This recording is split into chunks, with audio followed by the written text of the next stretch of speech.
Yo soy el doctor Vallejo. Soy el doctor Vallejo Pereira. Bueno, hoy les voy a hablar de lo que son los tumores de recto. Eh,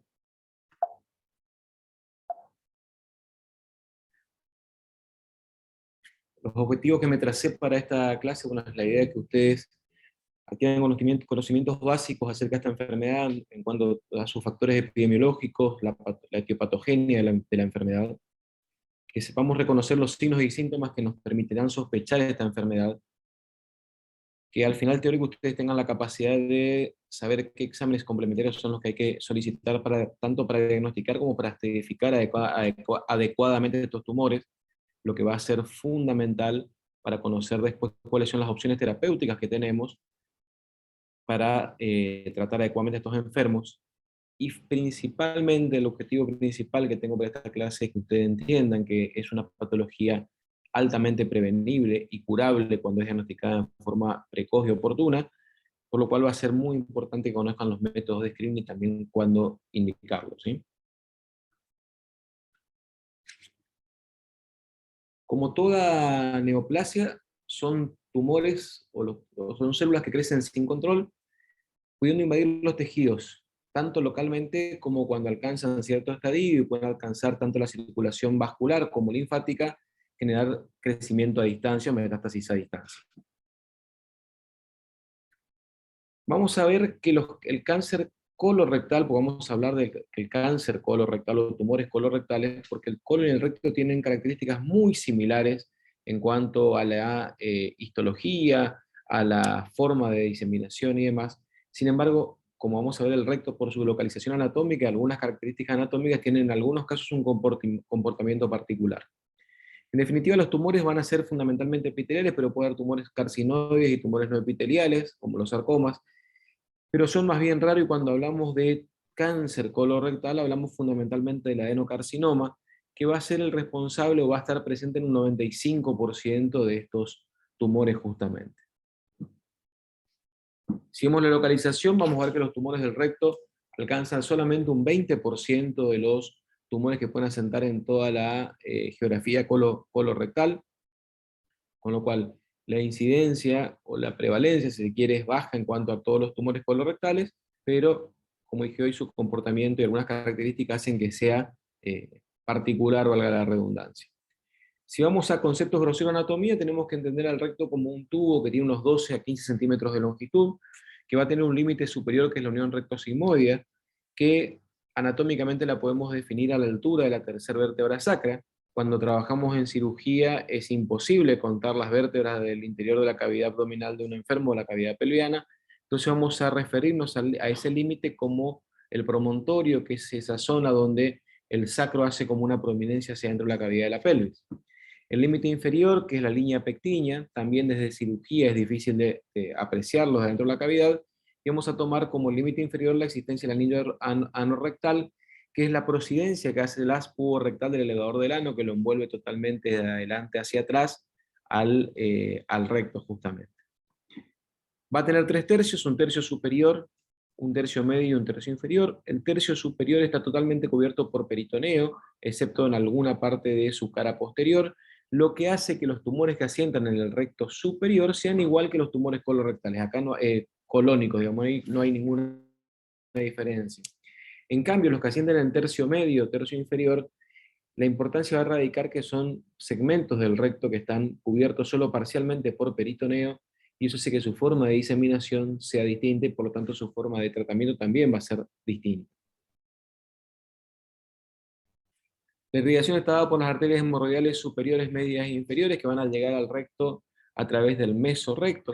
El mesorrecto, en este caso, en el caso del recto, no es un típico meso, digamos, una estructura de consistencia grasa que está atravesada por los vasos. Es más bien un tejido alar que lo envuelve en forma completa al recto y que a la vez está envuelto por la fascia mesorrectal. El drenaje venoso va a seguir las arterias a través de los plexos hemorroidales internos y externos, y bueno, a veces también tener en cuenta que estos plexos hemorroidales a veces pueden constituir un shunt cuando hablamos de pacientes con hipertensión portal. Los ganglios linfáticos van a estar un grupo importante localizados en el espesor del mesorrecto, y después van a seguir también el territorio vascular a través de 3 pedículos: superior, medio e inferior.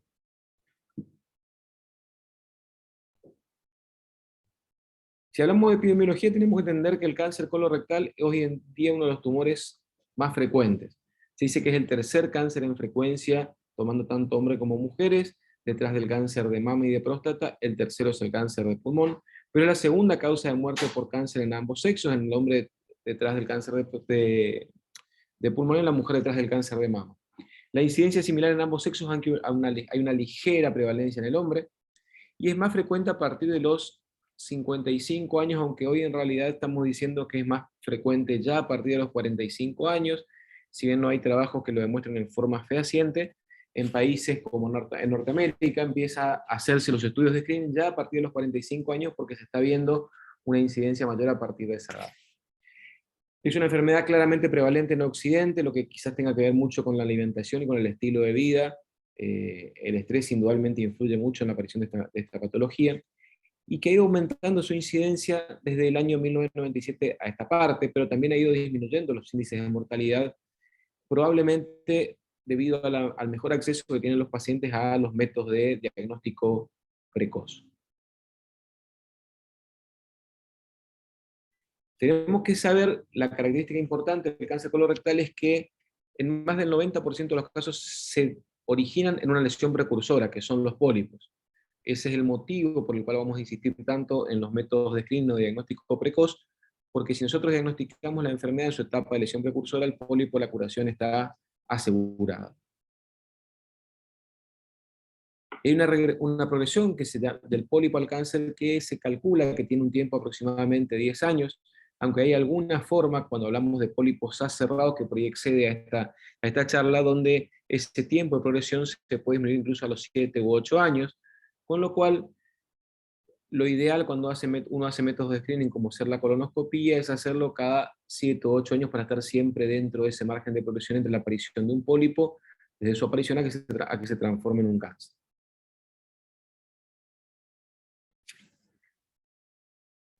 Importante esto, que recuerden y que se graben en la cabeza que los pacientes con diagnósticos de cáncer, no estamos hablando de pólipos, hasta un 90% cuando se diagnostican en estadios iniciales se pueden curar. Y por eso es que tenemos que difundir los métodos de pesquisa o los métodos de prevención secundaria. ¿Cuáles van a ser los factores de riesgo de tener un cáncer colorectal? Bueno, vamos a tener factores. Hay que entender que el cáncer colorectal se dice que es esporádico en más del 90% de los casos, y que hay un cáncer hereditario que va entre un 3 a un 6% de los casos, que son los síndromes de Lynch, la poliposis adenomatosa familiar. Lo cierto es que incluso dentro de este cáncer esporádico del 90%, la influencia hereditaria es importante. No es lo mismo no tener ningún familiar con antecedentes de cáncer colorectal que tener familiares de primero o segundo grado. Es decir, si bien se sigue siendo un cáncer esporádico, la influencia hereditaria ya es importante. Entre los factores de riesgo modificables, los más claros van a ser el alcoholismo y el tabaco. También el sedentarismo está relacionado claramente con la aparición de esta enfermedad, y el consumo excesivo de carnes rojas, de embutidos, y una dieta pobre en fibras. Quizás esta es la mayor diferencia que tenemos con los pueblos de Oriente, que tienen una incidencia, una prevalencia de cáncer colorectal más baja, probablemente debido a su tipo de alimentación. Hay factores de riesgo que no son modificables, como ser la edad. Como decía, a partir de los 50 años la incidencia aumenta, la presencia de pólipos, los antecedentes personales de cáncer, no necesariamente cáncer colorectal, cualquier cáncer en la anatomía aumenta el riesgo de padecer un cáncer colorectal. Como le decía, los antecedentes hereditarios, tener familiares de primero o segundo grado con antecedentes de cáncer colorectal, o la existencia de enfermedad inflamatoria intestinal, como pueden ser la enfermedad de Crohn o la colitis ulcerosa, que están relacionados con un aumento del riesgo de padecer un cáncer colorectal de 4 veces cuando uno lo relaciona con la población que no sufre estas enfermedades. Los factores protectores claramente van a ser la actividad física, ya que decías que el sedentarismo era un factor de riesgo. La actividad física, sobre todo la de tipo aeróbica y recreativa, tiene un efecto protector. Una dieta rica en fibras y en pescados, donde no haya mucho abuso o mucho consumo de carnes rojas. El no consumo de tabaco, el no consumo de alcohol, y después algunos medicamentos como puede ser la aspirina, pero se ha demostrado que solamente tiene un efecto protector en pacientes que tienen síndrome de Lynch. En el resto de los pacientes no se justificaría su uso en forma preventiva. Además, para alcanzar una prevención deberíamos usar dosis muy altas de aspirina que tendrían un mayor efecto o mayor riesgo de tener alguna enfermedad ulceropéptica. El uso de ácido ursodesoxicólico en los pacientes que tienen colitis ulcerosa o colangitis esclerosante ha también demostrado un efecto protector importante.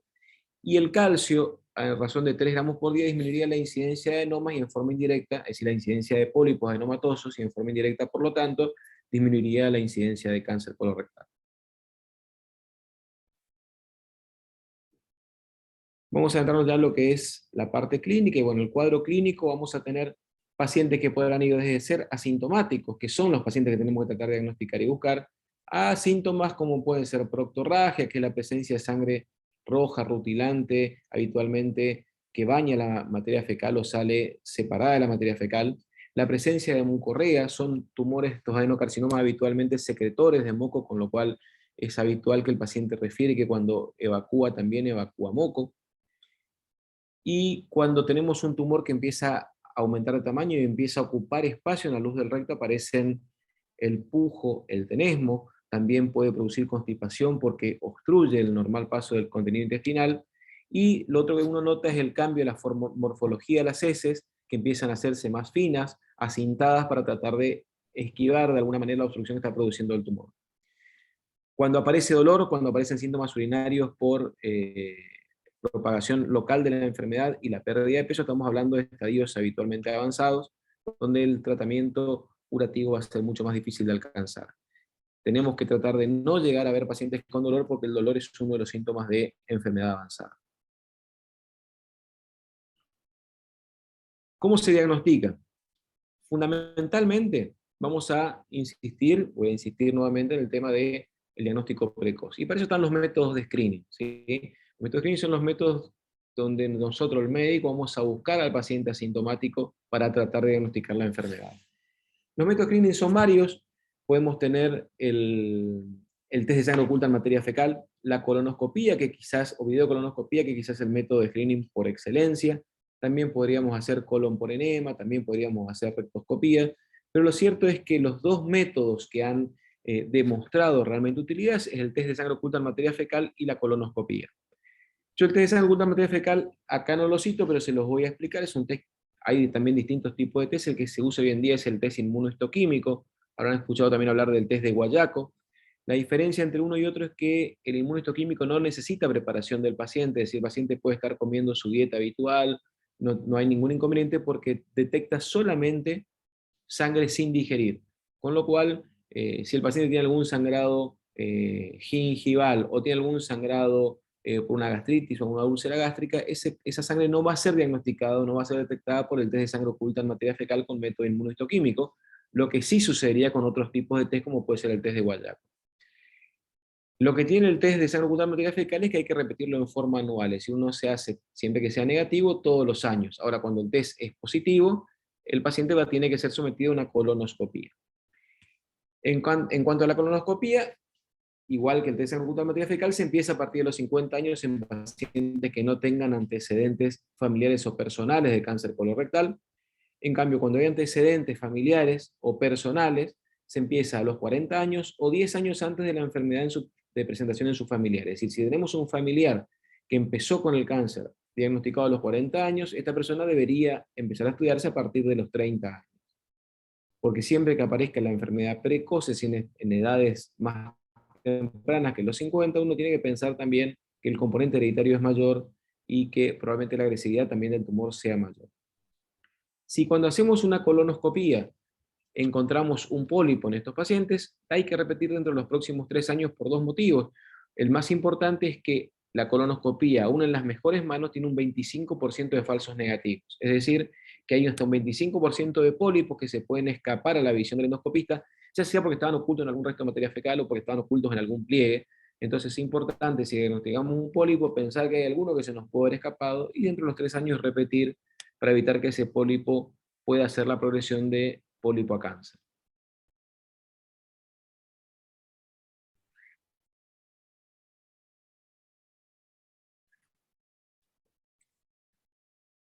En cuanto al examen físico, la semiología abdominal se va a hacer en forma completa como parte del examen físico habitual. Nosotros cuando hablamos de semiología abdominal no esperamos encontrar nada en particular que nos relacione con el tumor de recto, salvo que hubiera una enfermedad avanzada, y lo que vamos a buscar también es descartar patologías concomitantes. Pero lo que sí es importante en cuanto a la semiología es el examen proctológico. El examen proctológico va a dar información muy precisa de este tipo de tumores y hay que aprender a hacerlo bien. Es importante no solamente tocar, sino también ver. Pero lo importante cuando vamos a decidir, cuando decidimos hacer un tacto o un examen proctológico completo con un tacto rectal bien hecho, es que el tacto rectal sea hecho en forma bien aplicada, consciente, sabiendo que uno tiene que ir a buscar determinados datos, no hacerlo para cumplir, digamos, que vamos a estar molestando al paciente y no vamos a obtener muchos datos importantes.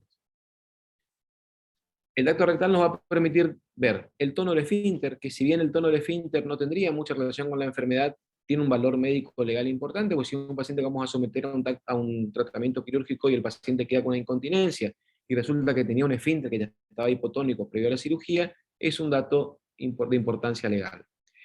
Pero lo que más nos va a importar es ver la distancia que hay entre el tumor, que es lo que se está viendo en esa imagen, con el margen anal.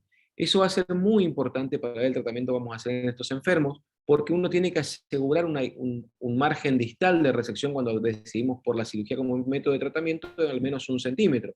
Y si nosotros estamos viendo que la lesión está a menos de 1 centímetro del margen anal, sabemos que el tratamiento quirúrgico no va a poder ser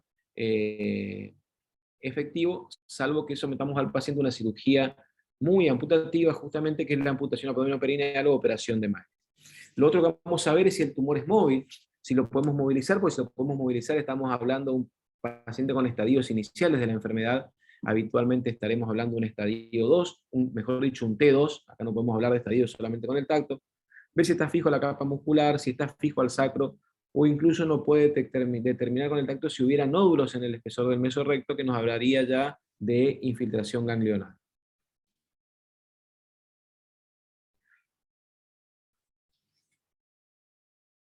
La colonoscopía como método diagnóstico va a ser el método diagnóstico por excelencia, ¿sí? Es un método de estudio que se hace bajo sedación, pero nos permite una visión directa de la lesión, va a permitir biopsiar y va a permitir evaluar además todo el colon, lo que es muy importante, porque hasta en un 15% de los casos el paciente puede tener un tumor sincrónico, significa que tenga 2 tumores en toda la longitud del colon.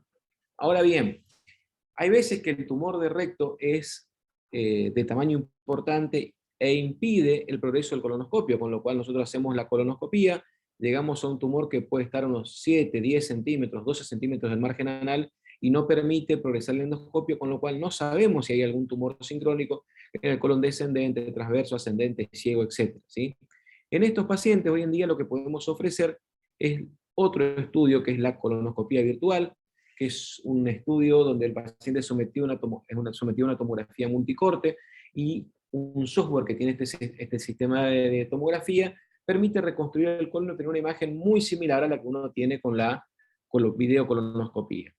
Permite un examen completo, pero hay que entender que el paciente requiere la misma preparación que necesita para la videocolonoscopía, que es lo que más le cuesta hacer a los pacientes, que es hacer una limpieza mecánica del colon, tomar un purgante básicamente que le va a hacer evacuar un montón de veces hasta que el intestino queda limpio, que no es un estudio no invasivo porque implica colocar una cánula en el colon e insuflar el colon con dióxido de carbono, y el otro tema es que no permite biopsia. Entonces, si yo encuentro una lesión, como están viendo ustedes en la imagen en la parte inferior izquierda, voy a tener que llevar al paciente después a una colonoscopía para tomar una biopsia.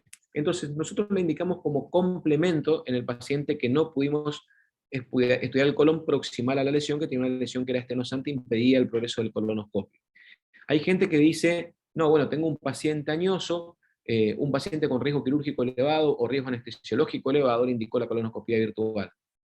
Es muy discutible, porque usted le indica una colonoscopia virtual y encuentra una lesión, y ese paciente va a tener que ir a un examen endoscópico habitual bajo anestesia, con lo cual, la verdad que la utilidad para mí es exclusivamente para aquellos pacientes que hay que estudiar el colon proximal a una lesión que es estenosante. Otro método diagnóstico va a ser la rectosigmoidoscopía con el rectosigmoidoscopio rígido. La importancia de este estudio es que nos permite, además de ver tumor y que permite tomar biopsia. Eso en realidad probablemente ya lo hayamos hecho por colonoscopía. Lo que nos permite es tener una distancia precisa entre el margen anal y el tumor. Acá 1 centímetro cambia muchísimo, entonces este, al ser un instrumento rígido, permite medir exactamente la distancia que hay entre el margen anal y el tumor, y nos permite tener mejores decisiones al momento de decidir el tratamiento de estos enfermos.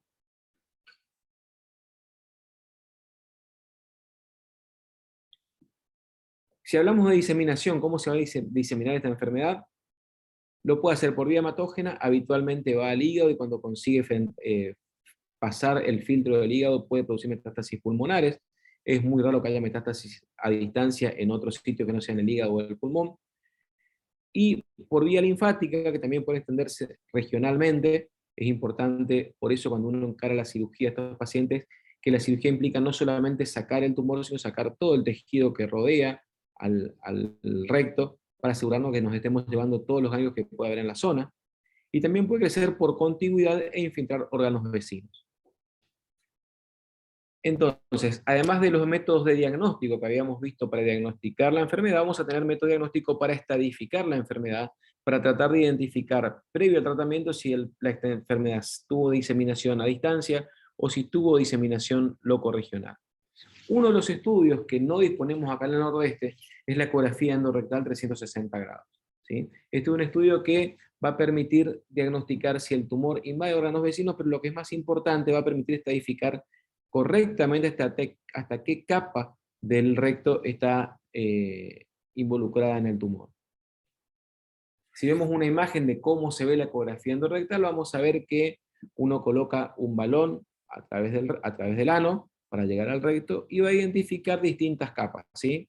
Una primera capa hipocogénica, que es la mucosa, después una capa hiperhipogénica, que es la submucosa, y después en la capa muscular, que ustedes ven que se puede ver correctamente. La primera capa hiperhipogénica que ven hacia adentro es la interfase que hay entre el balón del ecógrafo y la mucosa. Entonces, podemos ver, por ejemplo, lesiones donde vemos que está la submucosa, perdón, que es la parte hipocogénica, totalmente indemne, no hay ningún tipo de lesión. Sin embargo, a veces podemos ver que está atravesada esa submucosa por células tumorales e incluso llegan a afectar la capa muscular. Estamos hablando ya de un paciente con un estadio T2. Es hasta ahí donde la ecografía endorrectal tiene mucha utilidad, para diagnosticar sobre todo T1 y T2, identificar la invasión de la submucosa e investigar la invasión más allá de la submucosa. También puede ver cuando la lesión supera la capa muscular e invade la grasa perirectal, y en algunos casos incluso cuando invade órganos vecinos, como puede ser la invasión de la próstata. Pero sin embargo, cuando tenemos que diagnosticar por encima de T2, T3, T4, el estudio que mejor definición va a tener es la resonancia de alta resolución, que es el estudio que usamos nosotros acá en el Nordeste, pues lo único que tenemos para diagnosticar todos los estadios, ya sea de T1 o T2 en adelante. Incluso uno puede ver en la resonancia, como ven la flecha está indicando ahí, en el espesor del mesorrecto, un ganglio de tamaño considerable, donde uno ya presume que además de la invasión tumoral, hay patología N, es decir, hay ganglios comprometidos por la enfermedad. Otro dato importante que nos va a dar la resonancia, sobre todo cuando hacemos cortes sagitales, es lo que les está marcando la flecha ahí, es si la plica peritoneal está comprometida, ¿no? Y vemos que en la imagen de la izquierda no está comprometida, en la imagen de la derecha sí está comprometida. Y eso, de alguna manera, también está hablando que puede haber invasión también de órganos que están dentro de la cavidad abdominal, no solamente los que se extienden a través de lo que es el extraperitoneo.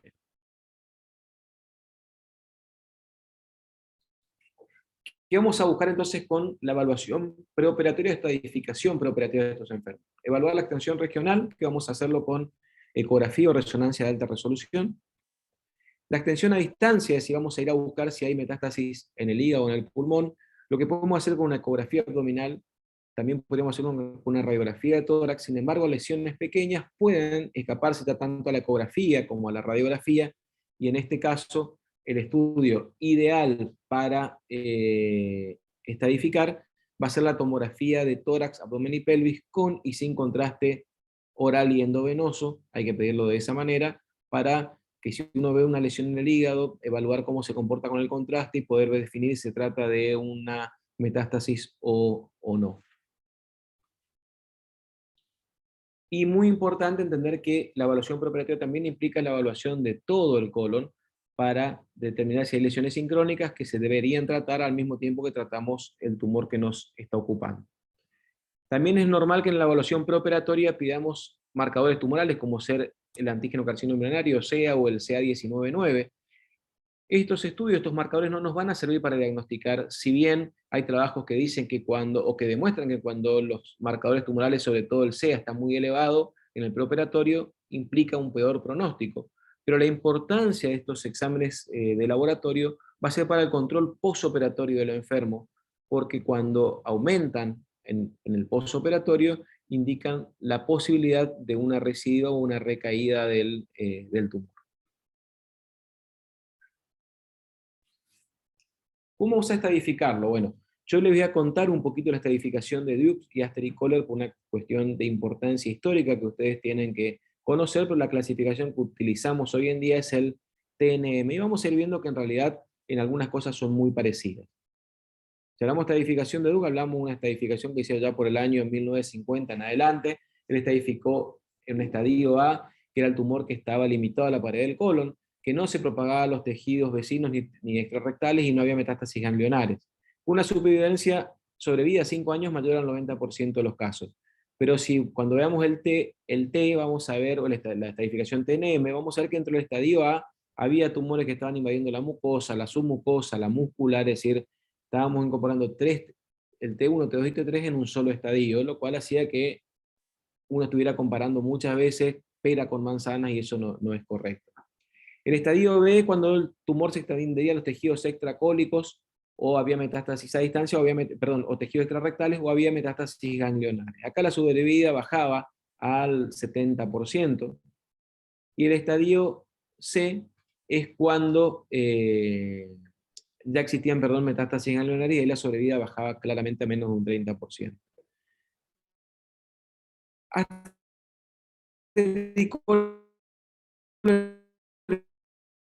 Vinieron a modificar un poco esta divulgación de Dukes, la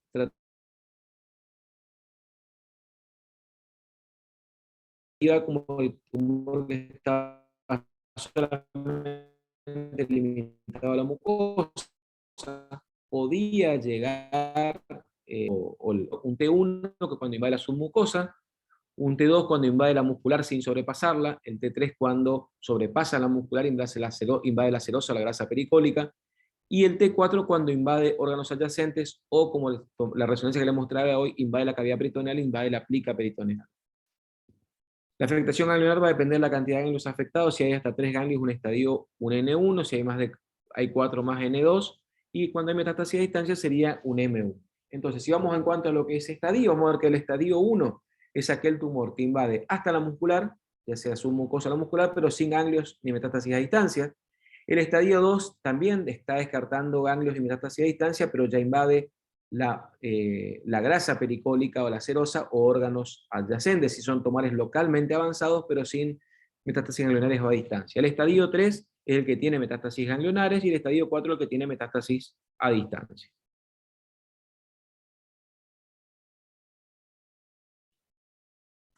El tratamiento va a depender fundamentalmente del estadio y de la localización del tumor. ¿Sí? Eso va a ser fundamental. No es lo mismo un tumor que está en el recto, pero que está a 12 centímetros del margen anal o a 15 centímetros, que un tumor que está a 2 centímetros del margen anal. Y claramente el estadio va a modificar las opciones terapéuticas. La cirugía sigue siendo el tratamiento curativo por excelencia, aunque hoy en día hay trabajos eh, que hacen que la neoadyuvancia, que el tratamiento con quimio y radioterapia preoperatoria, hoy en día en muchos lugares se haga ya con tratamiento como tratamiento total, es decir, uno trate de curar al enfermo exclusivamente con neoadyuvancia sin necesidad de llegar a la curación. Pero todavía tenemos que decir que el tratamiento curativo por excelencia va a ser la cirugía. Cuando decidimos operar a un paciente, nosotros tenemos que asegurar que al paciente le vamos a dejar un margen distal adecuado al menos 1 centímetro, un margen radial, es decir, lo que se extiende hacia los lados también de al menos 1 centímetro, y proximales, habitualmente ahí no hay problema, podemos dejar 1 centímetro sería suficiente, pero podemos dejar 10, 20, eso no va a dar mayor importancia, más tarde determinado más que nada por la irrigación, una vez que nosotros cortemos el segmento intestino que queremos resecar, ver que el segmento intestino que dejemos esté bien irrigado, si no habría que sacar también para asegurar que los cabos que dejamos de colon y recto para unir estén bien irrigados.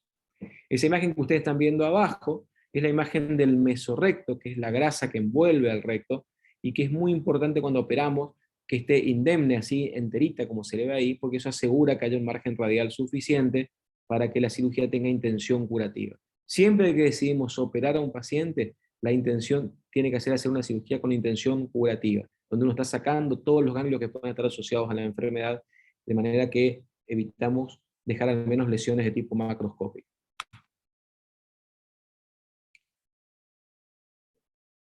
Ahora bien, otra opción que tenemos es el tratamiento neoadyuvante, que lo que va a buscar es la regresión tumoral, es decir, que el tumor se achique y disminuya el estadio, lo que mejoraría la resecabilidad cuando tenemos un paciente, decimos, bueno, tiene un tumor que está localmente avanzado, si yo hago cirugía no voy a poder asegurar un margen radial adecuado. Bueno, la neoadyuvancia busca que disminuya el estadio y que la cirugía sea una opción después. Aunque hoy en día hemos visto muchos pacientes, que en algunos trabajos se habla hasta un 42% de los casos, que tienen lo que se llama una respuesta patológica completa, que después del tratamiento neoadyuvante la lesión ha desaparecido completamente, y eso hace que hoy en día se discuta si ese paciente hace falta después una cirugía o no. Hoy en día se sigue aceptando como tratamiento que el paciente debería someterse a cirugía, pero hay escuelas en las que se decide controlar al paciente muy de cerca y someterlo a cirugía si hay evidencia que la enfermedad vuelve a aparecer. No vamos a ir charlando de eso. El otro caso que vamos a indicar, el tratamiento no adyuvante, es cuando tenemos tumores también muy bajos, muy cerca del margen anal, que no me va a permitir obtener un margen distal suficiente, y ese paciente antes de decidir someterlo a un tratamiento quirúrgico muy agresivo, como es la opción de MAE, amputación abdominoperineal, que implica resecar el recto con todo el ano y los tejidos esfintéricos, y un paciente que va a quedar sometido a una colostomía por vida, bueno, puedo intentar hacer un tratamiento no adyuvante tratando de vuelta de conseguir que ese tumor se achique un poquito, a veces consigo 1 centímetro más de distancia que ya me permite hacer un tratamiento quirúrgico permitiendo que el paciente conserve sus esfínteres y conserve su ano, y otras veces puedo llegar a conseguir la respuesta completa. Bueno, en cuanto al tratamiento quirúrgico, fundamentalmente en estadios o en el T1 tenemos 2 opciones. Uno es la resección local, que ahora vamos a ver de qué se trata, que implica básicamente a través de un abordaje transanal hacer la resección solamente del tumor, lo cual es discutido. ¿Por qué? Porque ustedes recuerdan el estadio T1 es el tumor que invade hasta la submucosa. Ahora bien, la submucosa tiene 3 tercios, un tercio interno, medio y un tercio externo. Y cada tercio de la submucosa que esté comprometido aumenta el riesgo de que haya ganglios positivos en el espesor del mesorrecto. Tanto así que si uno tiene un tumor T1, S3, que sería el que invade hasta el tercio distal de la submucosa, la posibilidad de que haya ganglios en el mesorrecto es hasta un 23% de los casos, es una posibilidad muy alta. Entonces, muchos pacientes que sometamos a una resección local, vamos a estar dejando ganglios en el mesorrecto, con lo cual el tratamiento no va a ser curativo para nada. Y para colmo, si después decidimos hacer un tratamiento con resección total del mesorrecto, va a ser mucho más difícil por la inflamación que genera esta resección local. Entonces, es que hoy en día muy limitada para pacientes de alto riesgo quirúrgico, de edad por ahí muy avanzada, uno dice, bueno, puedo estar dejando ganglios positivos, pero la expectativa de vida de este paciente por edad o por comorbilidades hace que sea definitivamente un tratamiento aceptable. El mejor tratamiento va a ser la resección anterior baja, que implica la resección de todo el colon con todo el tejido anular alrededor, que es lo que figura ahí como ETM, que es escisión total del mesorrecto, que es la técnica quirúrgica que permitió obtener índices curativos y de baja recaída en este tipo de pacientes. Esa es la imagen que muestra lo que es una resección local. Estamos abordando a través del ano, vemos la lesión, la vamos envolviendo todo con el electrobisturí para finalmente resecarla y hacer una resección de espesor completo de esa lesión. Y la resección anterior baja donde están viendo ahí el tumor que invade el recto, donde vamos a ir a sacar todo el recto, permitiendo después una anastomosis entre el colon y el recto.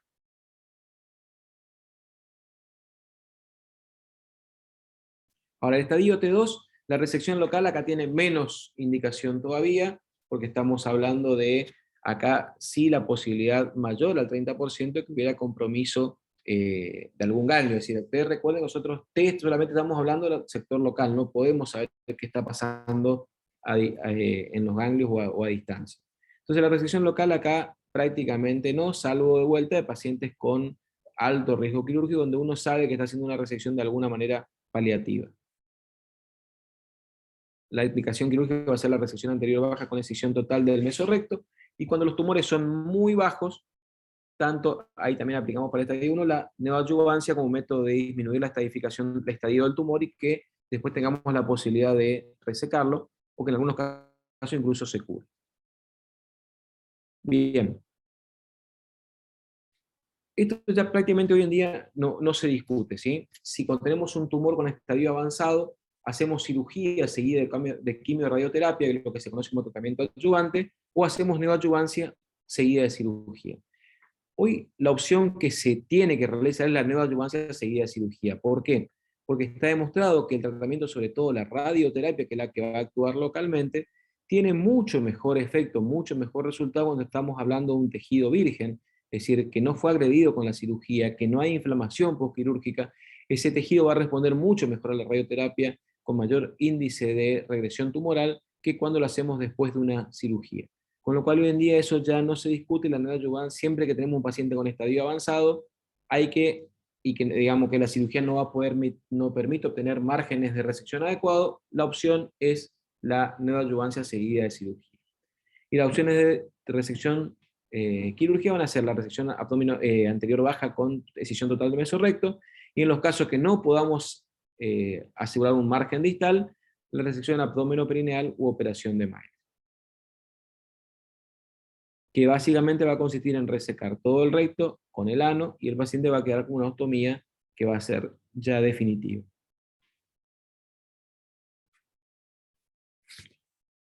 En el estadio 4, la cirugía va a tener una función totalmente paliativa, es decir, estos son pacientes que no van a ser lamentablemente curables por ningún tipo de tratamiento, pero que pueden tener sangrado, que pueden tener síntomas de función intestinal, con lo cual la idea es a veces hacer una colostomía para que por lo menos la materia fecal no pase por el tumor, no genere tanto dolor y tenga menos riesgo de sangrado.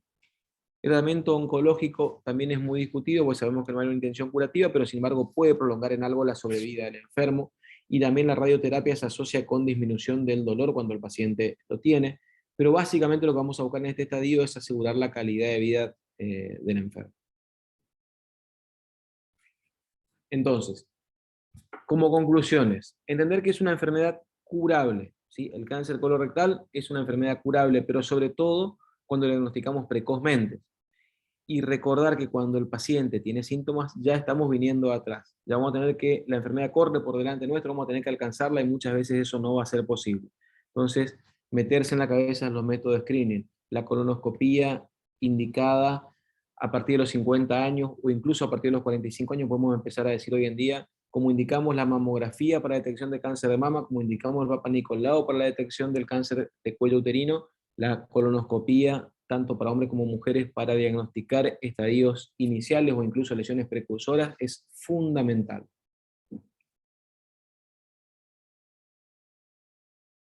Nosotros por colonoscopía llegamos, lo que es un pólipo que mañana será un cáncer, lo sacamos en forma muy sencilla, con muy bajo riesgo para el enfermo.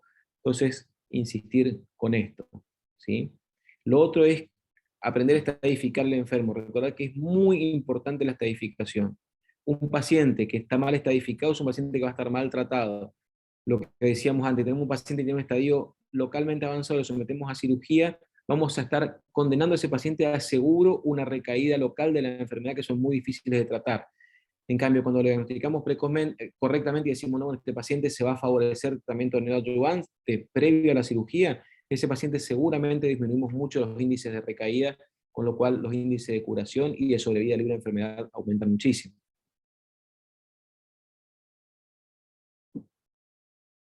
y que si bien la cirugía sigue siendo tratamiento electivo, curativo por excelencia, cuando tenemos imágenes como esa que estamos viendo ahí, un tumor que está localmente avanzado, acá la cirugía no va a aportar mucho. Ese paciente seguramente va a terminar con una colostomía y eso podemos llegar a evitarlo con la neoadyuvancia. Y estamos viendo imagen de un paciente que fue sometido a tratamiento de neoadyuvante y ustedes ven 4 meses después de tratamiento no está la lesión. El paciente podemos decir que está curado con la neoadyuvancia, hay una respuesta clínica completa. Para hablar de respuesta a patología completa debíamos operar, mandar la pieza quirúrgica y que el patólogo no encuentre tumor, pero bueno, hoy en día es lo que discutimos, decimos, si tenemos este paciente que tuvo una respuesta de este tipo de la neoadyuvancia, hay que operarlo. Bueno, yo tengo una escuela en la que queremos que no hay que operarlo, hay que seguirlo muy de cerca, pero seguirlo muy de cerca implica controles mensuales de este enfermo durante por lo menos el primer año posterior al tratamiento, lo cual también hace que uno tenga que evaluar el estado o la realidad socioeconómica y geográfica de cada paciente. Si yo tengo un paciente que vive acá en los Esteros Liberá, no lo voy a poder controlar todos los meses, y ese paciente por ahí, a pesar de que tenga esta respuesta, me tengo que jugar y hacer un tratamiento quirúrgico, porque de alguna manera voy a asegurarme de que ese paciente se cure de esta enfermedad. Bueno, no sé si tienen alguna pregunta.